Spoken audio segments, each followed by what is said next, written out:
नमस्कार मित्रांनो, लाडकी बहीण योजनेमधून आता लाखो महिलांना बाद करण्यात आलेले आहे. तर काही महिलांना जून हप्ता वितरण हे बंद करण्यात आले आहे आणि आता पुढे काय होणार आणि अजूनही यापुढे अशाच प्रकारे लाडक्या बहीण योजनेतून महिलांना बाद करण्यात येणार आहे. तर त्या कोणत्या महिला बाद होतील हे पाहायचे असेल तर हा व्हिडिओ शेवटपर्यंत पहा आणि कोणते 7 कारणे आहेत तेही आपण या व्हिडिओमध्ये तुम्हाला सांगणार आहोत. तरी तुम्ही हा व्हिडिओ शेवटपर्यंत पहा आणि आपल्या चॅनलवरती नवीनच आला असा तर आपल्या चॅनलला लगेच सबस्क्राईब करून टाका. तर चला ती कोणती 7 कारणे आहेत ते पाहूया. ही माहिती तुम्ही लाडकी बहीण या पोर्टलवरती जाऊन तुमच्या मोबाईलमधूनही पाहू शकता. तर त्यामध्ये मी तुम्हाला इथे सांगत आहे.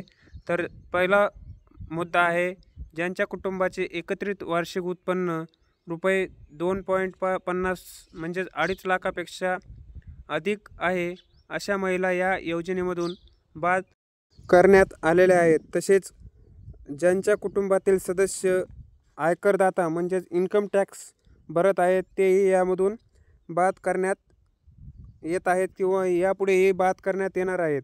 जसजशी ही माहिती सरकारकडे पोहोचत आहे तसतसे लाडकी बहीण योजनेतून अनेक महिला बाद होत चालल्या आहेत. तर त्यानंतर ज्यांच्या कुटुंबातील सदस्य नियमित कर्मचारी म्हणून सरकारी विभाग तसेच उपक्रम मंडळ, भारत सरकार किंवा राज्य सरकारच्या स्थानिक संस्थेमध्ये कार्यरत आहेत किंवा सेवानिवृत्तीनंतर निवृत्तीवेतन घेत आहेत, तथापि त्यांचे रुपये 2.5 लाखापर्यंत उत्पन्न असलेले बाह्य यंत्रणांद्वारे कार्यरत असलेले कर्मचारी, स्वयंसेवी, कामगार आणि कंत्राटी कर्मचारी पात्र ठरतील.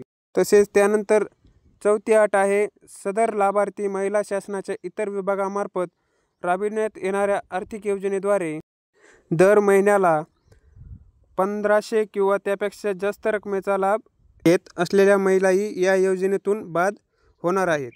तसेच ज्यांच्या कुटुंबातील सदस्य विद्यमान किंवा माजी खासदार आमदार आहेत तेही यामधून बाद होणार आहेत. तसेच ज्यांच्या कुटुंबातील सदस्य भारत सरकार किंवा राज्य सरकारच्या बोर्ड तसेच कॉर्पोरेशन तसेच उपक्रमाचे अध्यक्ष, उपाध्यक्ष, संचालक, सदस्य आहेत यांचेही या योजनेमधून नाव कमी करण्यात येणार आहे. तसेच 7वा मुद्दा म्हणजे ज्यांच्याकडे 4 चाकी वाहन, ट्रॅक्टर वगळता त्यांच्या कुटुंबातील सदस्यांच्या नावावर नोंदणीकृत आहे अशाही महिलांना या योजनेतून बाद करण्यात येणार आहे.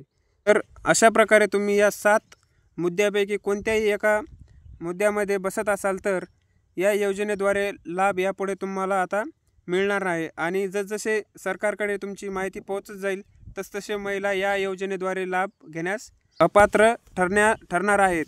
त्यामुळे बऱ्याच अशा महिला आहेत की त्यांना यापुढे लाभ मिळण्यास बंद होणार आहे.